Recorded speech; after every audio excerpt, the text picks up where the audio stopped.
Juan Soto gets his first Yankees walk-off as New York takes down the Boston Red Sox, while Jackson Chourio with the Milwaukee Brewers sets an MLB record in his debut season. We'll break all that down and more on this episode of First Pitch.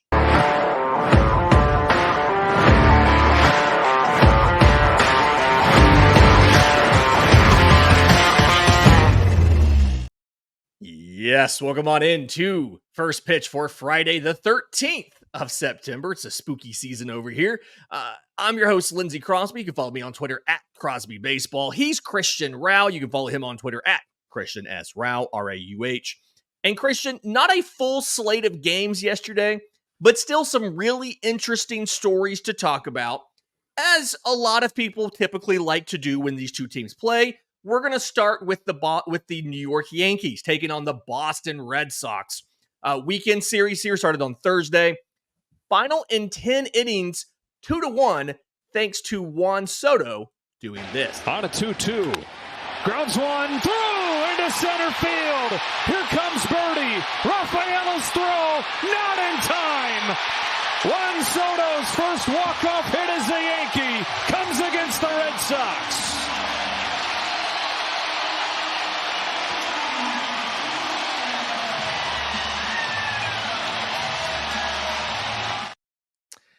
Want to give credit there on the call. He obviously gives the particulars of the call, recaps first walk-off for the Yankees, and then just lays out and lets you listen to the crowd noise. It's always a good sign of a great commentator there. But, okay, so with this, now the Yankees are 2 games up in the AL East. They're obviously one of the first 2 teams that can clinch a postseason spot as of this weekend. Both the Guardians and the Yankees can officially clinch being in the postseason. I think here's my question here. Is this probably the last Yankees walk-off for Juan Soto, or do we think he's going to be back in 2025? Yeah, I know that's an interesting question. Will we see it happen? I think the Yankees are not going to be afraid to spend money on Juan Soto, especially what you're seeing in the past here. But I think it's wild that we waited all the way till September to see his first walk-off for the Yankees. But what a perfect timing to do it against the Boston Red Sox, Lindsay. A rivalry that needs to be rekindled, because we didn't get that hype like we normally do with the Yankees and the Red Sox stepping up, knowing that they're playing this weekend. If it wasn't for half the league having an off day on Thursday, I don't know if many people will be talking about this game as much as you think, because there are a lot of good series coming up this weekend that we're going to talk about at the end of the show. And that shouldn't be the case when we're talking about Yankees Red Sox. So something like this where Juan Soto going to be the biggest free agent in 2020 in the offseason here, heading into 2025, does something against your biggest rival. It's huge. So yeah, I don't think, if I had to say, I think we will see more walk-offs from Juan Soto as a New York Yankee. But I don't know if that'll happen in 2025, but I think you'll get at least one more this season in the postseason. Ooh, right. Look at that.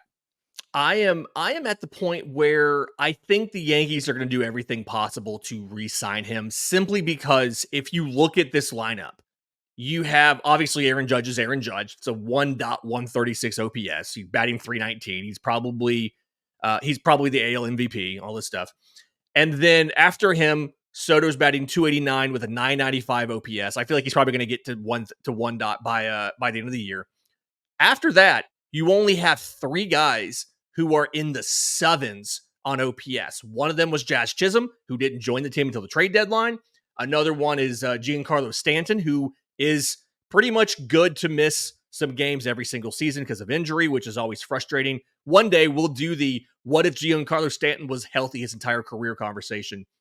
And then the third one, catcher Austin Wells. We probably need to revisit the AL Rookie of the Year conversation and discuss, is Austin Wells going to chase down Colton Cowser and win Rookie of the Year? But it just feels like outside of that, you have a lot of guys who have underperformed. Anthony Volpe's batting just under .250. They've moved him to 9th. Anthony Rizzo, OPS of .617, right?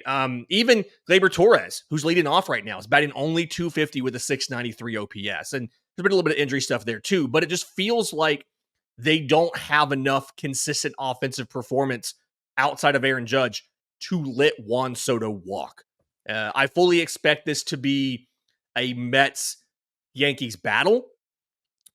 There is some rumors that the Nationals are gearing up to make a run at Soto, which is weird because they wouldn't pay him enough when he was there. But I guess now it's easier to spin now when he better fits the competitive window.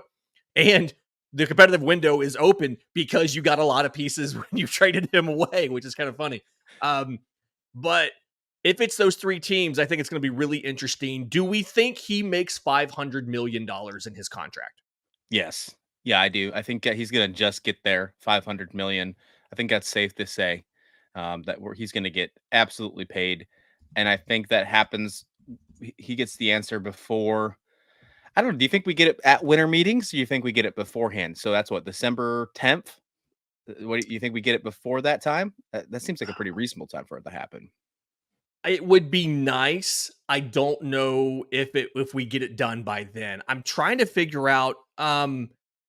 He is a Scott Boras guy, so it makes me feel like it's not going to be incredibly fast. But I do think it'll be similar timing to Shohei Ohtani last year, where it's like we all kind of know nothing's going to happen until this Juan Soto deal gets figured out, and so it's going to be the biggest priority. And if you remember at the winter meetings, different managers were talking about like, oh, I can't talk about our visits with him and all of that. And then Dave Roberts is like, I don't care, I'll talk all about it. And then they signed him, but it came after the winter meeting. So I kind of feel like it's probably going to be. I think it'll be before the end of the year. I don't think it'll be done by the winter meetings, which is a bummer because obviously we're going to be at the winter meetings, and I'd love to be able to talk about this with a bunch of people at the winter meetings. But I guess now you have more flexibility to talk with media members about can their team sign Juan Soto. So that'll be interesting. The biggest thing here that I have is if Juan Soto does re-sign with the Yankees, Lindsay, does that mean that John Soto signs with the Giants? Like, does that happen? I know you were dad, and so like the dad just anyway. Do we have the sound effect? Do we have that? Wah, wah. Oh, that's what we're doing? Okay. That's what we're doing. All right. Moving on from a 25-year-old to a 20-year-old. The Milwaukee Brewers took down the San Francisco Giants 3-0 in the late game last night, highlighted by leadoff hitter Jackson Chourio, who went 1 for 4 with a homer. That was his 20th home run of the season. In retrospect, that would have been a great second video to have for the show. But that solidified not only a 2020 season for Jackson Chourio, but the first major leaguer to ever have a 2020 season before his 21st birthday. Now, there is a little bit of a caveat here. Two other players had 2020 campaigns in their age 20 seasons. Vada Pinson of the Reds in 1959 and Mike Trout in 2012. Like, for instance, Trout hit that 20th home run on his 21st birthday. Jackson Chourio doesn't turn 21 until next March, so he is the youngest player to ever have 2020. He got that 20th base on August 31st. He got that, obviously he got that home run last night. He's been sitting on 19 for 10 days. He had September 3rd was the 19th home run. This was only the 76th time a right-handed hitter has ever homered to right field at Oracle Park.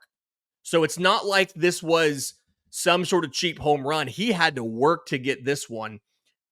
What is the ceiling for Jackson Chourio? Are we thinking that Jackson Chourio can one day be a potential MVP candidate? Are we looking at the next great all-star? Are we looking at one of the 5 best players in baseball in 3 years? Where do you think we should properly put Jackson Chourio 3 years from now? I think he has MVP material. I think that's a fair assessment. I think a safe bet would say, top 5 player in baseball in a few seasons. I mean, look what he's done in the second half of the season. He started off a little slow, but I mean, come on, 20-year-old starting in the major leagues, it's kind of expected. But pre-All-Star game, he had 85 games in, 678 OPS. I mean, that's not terrible. But it's a little bit slow. But since then, 47 games since after the All-Star break, Lindsay, he's got 11 of those home runs in only the last 47 games to get to 20. He has a 956 OPS, 314, 371, 585 slug. if he continues on this stretch, he's made a lot of adjustments since July. I think that he's going to have a killer season in 2025 and beyond. I would not be shocked to see him if he continues this pace. I mean, it's not, I don't think it's outrageous to say that he probably hits close to 35 next year. I do want to remind folks, he signed a contract in the offseason before he ever debuted. 8 years, $82 million. So average salary of $10.25 million. He's not making that this year. He's only making two and a quarter this year. He doesn't go up to he doesn't actually break that 10 million until 2029. His age 25 season, he'll be making 15 million then. And there's 2 club options on this deal for $25 million a piece for his age 28 and 29 seasons. So he could make $132 million before his age 30 season and still hit free agency, while the Brewers could have him for 10 years at $132 million. Is this the rare kind of contract, early contract, that almost feels like it's a win-win for each team? Or is this something where if he didn't sign it and he potentially hit free agency for his age 26 season, he would have made more? He would have probably made more. I think that's the case, but I think it is a win-win because you're getting a guy not have to worry about contract. Now, I think he could have made more money. So if you're thinking in the Chourio case, maybe you're not expecting putting him in the win column. But I don't know if you can consider this rare anymore, Lindsay, because I mean, your Atlanta Braves have done this with some of the, some of the stars on their team, with Ronald Acuna Jr., Ozzie Albies, Michael Harris, and so on. So I think that they helped to develop this trend to lock up some of these younger guys even before they've taken some at bats. That's pretty historic. But regardless, I think that this is going to be a huge thing. I hope Milwaukee takes advantage of Chourio having a pretty decent annual average value for over the next few seasons and builds around him. Can you imagine a guy like Anthony Santander also in the outfield with him in Milwaukee, and actually helping protect Jackson Chourio at the plate as well? I mean, that could be really fun. There could be a lot of really fun conversations this offseason. Yeah. Being able to build around a guy who's only hitting you on the tax for 10.25 is definitely helpful. Obviously, you have to figure out what's going on with Christian Yelich, if he's going to be back next year and what kind of condition he'll be in. But it does feel like you can capitalize on the affordability of on the extra delta between what this kind of guy would cost in free agency and what you're going to be paying him. And then that pre-debut contract. I do think there's a case where if he doesn't sign the pre-debut contract, maybe we don't see him to open the year. I do think that's a little bit of a thing there. Would they probably have worked it out where he didn't hit free agency until 27 or 28? It's possible. We don't know. But either way, I do think the deal got him some good money. He has a chance to get another big contract in his career. They get some cost certainty and they get some discounted production, I think, for him. But either way, amazing year. I was actually at that press conference at the winter meetings when he discussed it. And he talked about, like, obviously all this stuff is great. Like, his goal is he wanted to get in the majors and prove that he belonged. And like, buddy, you belong. you absolutely belong. And we love it. And another guy who proved that he belonged last night, Kumar Rocker, debuted for the Texas Rangers last night. The Rangers were taking on the Seattle Mariners in Seattle. They won 5-4.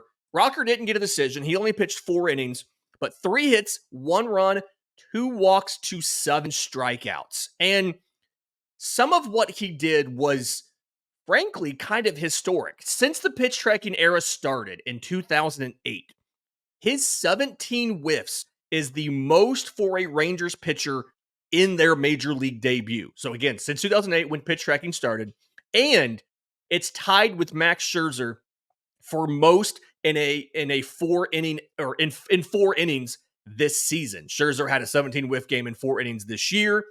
13 of those 17 whiffs came off of his slider. It's the 3rd most whiffs on a single pitch in a player's debut in that same pitch tracking era. So since 2008. And I saw one of the really great pitching analysts on Twitter, Lance Brodowski of Marquee and of Substack, talk about it's possible that Kumar Rocker's slider is already a top 5 slider in all of baseball in his debut. So one, that was just awesome. Go watch some of the clips of that. But then Jacob deGrom returns tonight and Max Scherzer pitches on Saturday. Can you imagine being at a draft party for the New York Mets in 2021, in July 2021, and somebody says, hey, that rocker kid you got, 3 years from now, he's going to pitch the first game of a series with DeGrom behind him and then Max Scherzer after DeGrom, and you're going to say, oh, cool, we signed Max Scherzer. It turns out they're all going to do this for the Rangers and not for the Mets. Oh man, could you imagine? Yeah, I don't know. What would you be more upset about? Probably the DeGrom conversation if you heard that 3 years ago for sure. But you took my answer here, or really my question. I was going to ask you, what do you think about that slider? You think it's one of the best in baseball already? But I do. watching just even if you just watch the highlights of Rocker's debut yesterday, you can tell that slider is going to be special. It's really exciting to watch that. But yeah, we're getting some really fun pitching this weekend from the Rangers. Jacob deGrom finally making his debut this season. Of course, I know they're out of it, Lindsay, but that doesn't change the fact that we're getting one of the best pitchers in the last, dare I say, 20 years back on the mound. And that's huge because Jacob deGrom is such a fun pitcher to watch. And I really hope that he has a healthy return.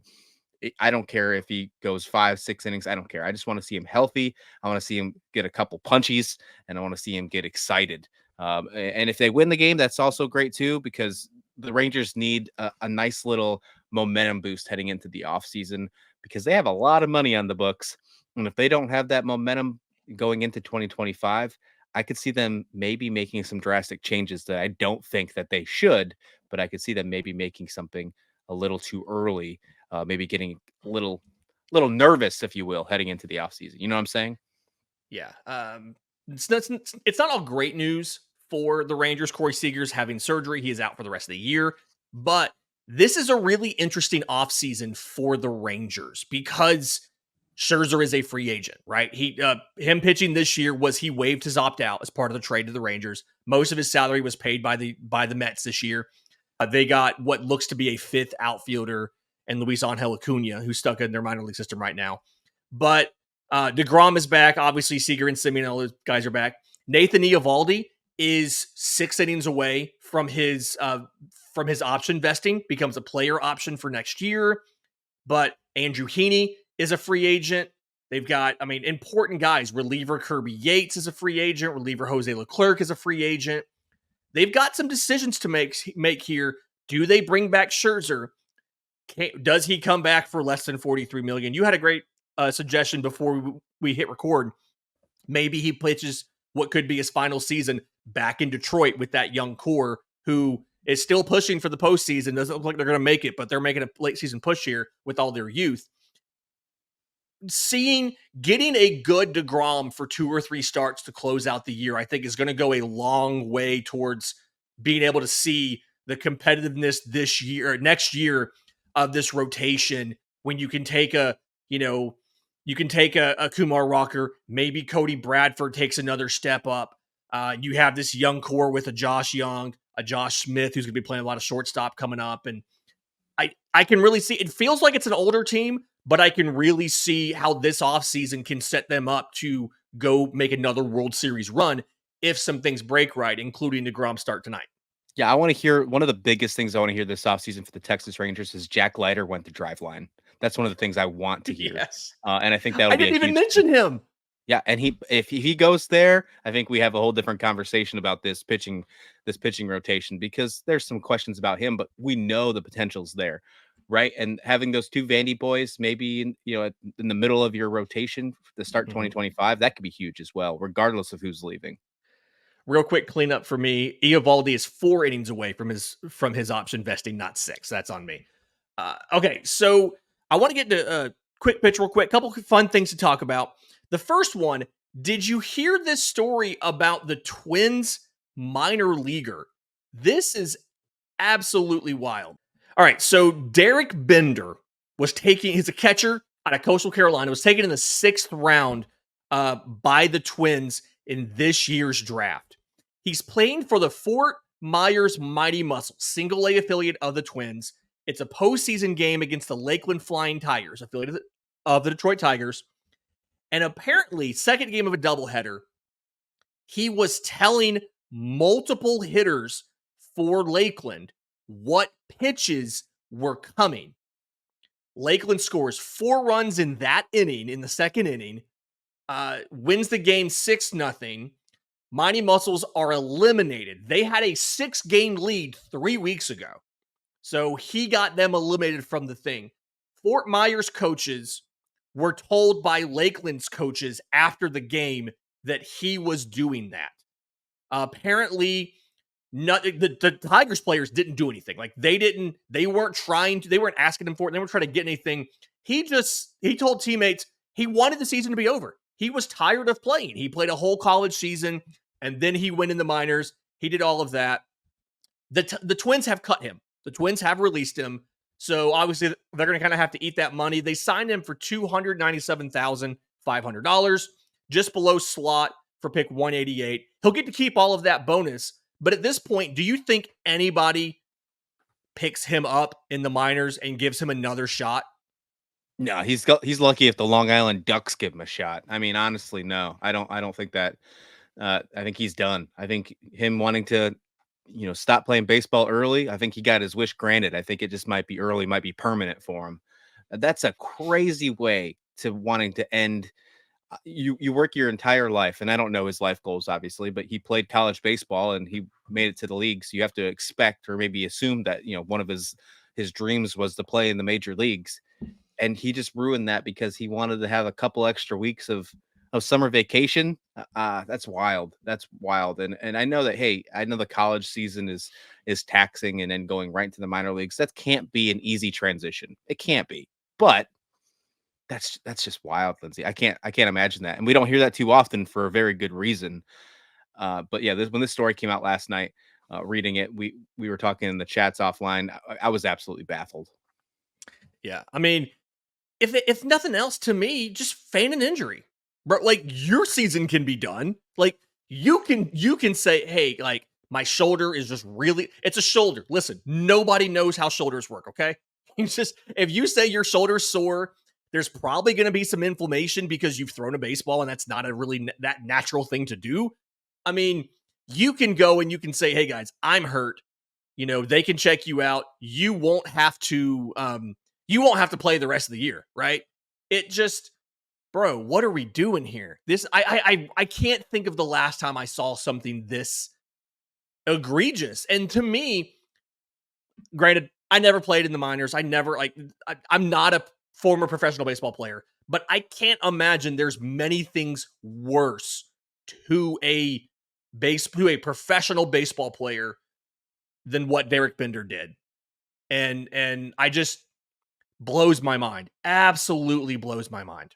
As a catcher too, like one of your biggest things is to help control the game. Now, that's not obviously a thing in the minor leagues. I mean, more things go towards coaching, but regardless, that position, I think it's even worse knowing that he's a catcher and he did that because you have this your pitcher's trusting you.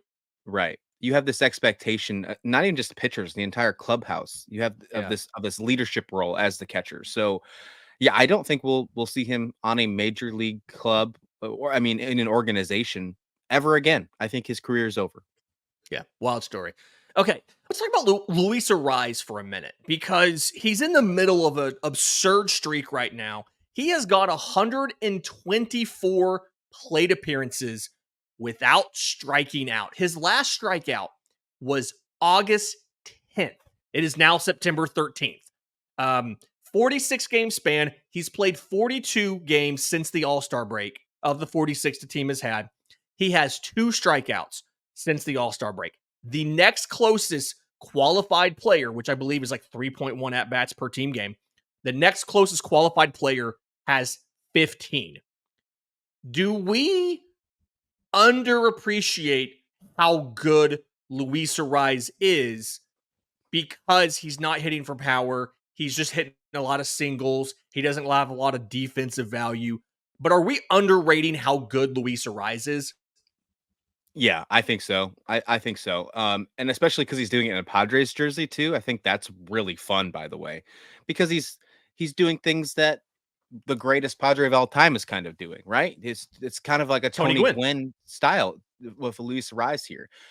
Dave Adler put out a really interesting piece on MLB.com yesterday about this Luis Rise whole streak that's going on, and I recommend that you go ahead and take a look at it. It's on the front page of MLB.com this morning, but he breaks down the entire, how he's doing it. And one of the things I thought was really interesting is he showed the lowest two-strike whiff rate so far in 2024. And Luis Rice changes his swing. He has a completely shorter swing when he's protecting the plate at 2 strikes, which is one of the reasons why he's not striking out. But that lowest 2-strike whiff rate, only 5.5% for Luis Rice. Second place is Stephen Kwan, almost doubled, 9.7%. He is doing things that no one in the league is getting remotely close to. And the fact that we're talking about this now, Lindsay, and the fact that it's Friday the 13th, he will probably strike out today. That's how that always works. What I thought was really great in that piece is kind of how he broke down specifically kind of how Luis Rise approaches an at-bat, because he almost never swings at the first pitch. 83% of the time in this streak, he's taken the first pitch. But then after that, he gets a lot more aggressive. And there's some good examples in here, like George Kirby of the Mariners gets him 97 miles an hour on the inside edge of the plate. The next pitch is another 97 mile an hour fastball. He rips it for a line drive to right field. Like, the approach, he takes the first pitch so he can see in person what your stuff looks like. And then from there, he gets incredibly aggressive. And then he shortens the swing and gets even more aggressive with, in that final pitch there. So really interesting. I do think that a lot of people discount what he does. And I'm one of the people who have always done this because of he's not hitting for power, right? You think about Tony Gwynn. That's the big comparison you want to make here because he's now with the Padres. And Tony Gwynn was more of a slugger than Luis Urias is. But I think the difference here and there is, and this kind of comes back to our conversation we had on yesterday's Braves Today show about Chipper Jones's comments about how hitting's changed. Hitting is so much harder now that Luis Urias has to trade power for contact. Whereas in Tony Gwynn's day, you could still have great contact ability, and Tony Gwynn was one of the best contact hitters of that generation, but also be able to hit for power because the raw stuff you were facing wasn't nearly as good. So I do think that's one of the reasons people underrate him. And then the other reason is he's been traded a few times. He was with the Twins, then he went to the Marlins, and now the Padres. And so I think there's a little bit of a sense of, well, his own teams don't even necessarily want him. And I think that's rather, it's instead maybe how he's valued in the game. And some organizations don't put a premium on that type of player. I can tell you from my time covering the Atlanta Braves, they focus on guys who can put up large exit velocities, who get lots of hard hit balls and barrels and can hit the ball hard.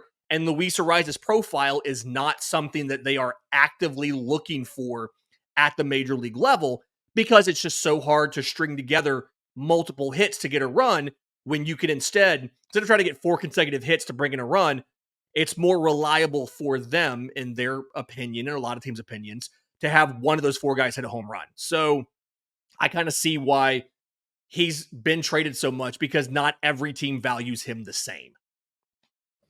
No, that's a really good point, and I agree with it, but at the same time, I think that he is a very valuable asset to the team, and I know you're not saying that, but I love it. I personally love that kind of that play, and I want to see more of it.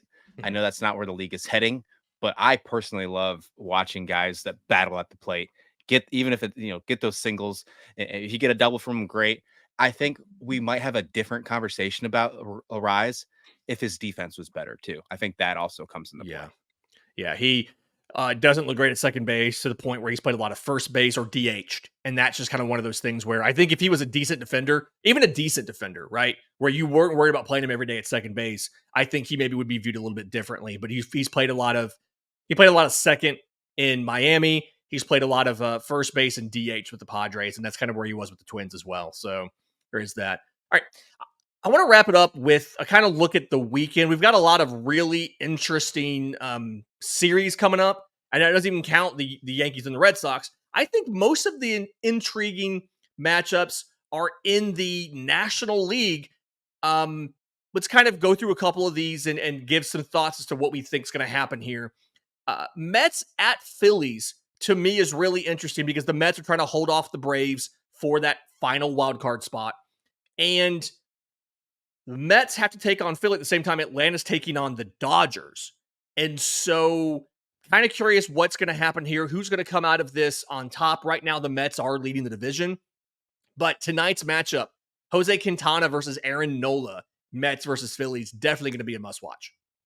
Yeah, I am really looking forward to this series. If the Mets can do something this weekend against the Philadelphia Phillies, the Braves are in trouble, Yeah. especially because the Braves have yet to win a game this season against the Dodgers. Those two series, I think, are the ones that I'm really paying attention to the most because I think they have the most to lose between the two teams. So I will be glued to the Mets Phillies game and the Dodgers Braves games tonight and this weekend.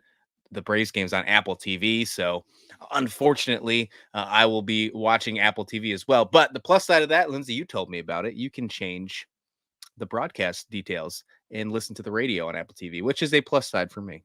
Yes, you can change. You can listen to Apple TV's call or either team's radio call on Apple TV. I love that feature. I wish MLB MLB.TV has it if you're watching an out of market game. I wish everybody did this. I think it's fantastic. But yeah, the Braves are 0-3 with a negative 14 run differential against LA in their 3 games this year. We'll see what happens. A lot of possible weather concerns in this one. The hurricane that hit down in the Gulf Coast is going to bring a lot of rain over the weekend to the Atlanta area. And if these two teams can't get some of these games in, not a lot of convenient makeup places between now and the end of the season. So we'll see what happens. I think the other big interesting matchup in the National League, Brewers at Diamondbacks. The Diamondbacks have gotten some of their hurt guys back. They have Christian Walker is back. Kettle Marte is back. But it feels like those guys aren't quite hitting like they were before the injuries. And then meanwhile, Milwaukee is rocking with one of the better records in the National League. I mean, 84-62. They're 3 games behind the Dodgers and 4 games behind the Phillies. So third best record in the National League. And they're just rolling right now. 9-game lead in that division. I don't know exactly when they can clinch the division, but I feel like it could be as soon as next week. But I'd be curious to see, can Arizona maintain their wild card spot with this tough matchup? Because some people have speculated, I think you were one of them, both the Mets and Braves could make the postseason if Arizona falls off. They only have a 2-game lead, although they are ahead of the Padres right now. Yeah, I still have a lot of questions about the Diamondbacks rotation. Maybe we'll get some answers against a quality opponent this weekend. But right now, yeah, I could totally still see a scenario where the Diamondbacks are sitting on the couch and both the Mets and the Braves are playing playoff baseball in October. This has been First Pitch for Friday, September 13th. Enjoy the weekend. If you're listening on audio, do us a favor, leave us a 5-star review. If you're on YouTube, leave a comment down below, subscribe to the channel, hit the notification bell so you know when we drop a new episode. Until next time, this has been First Pitch.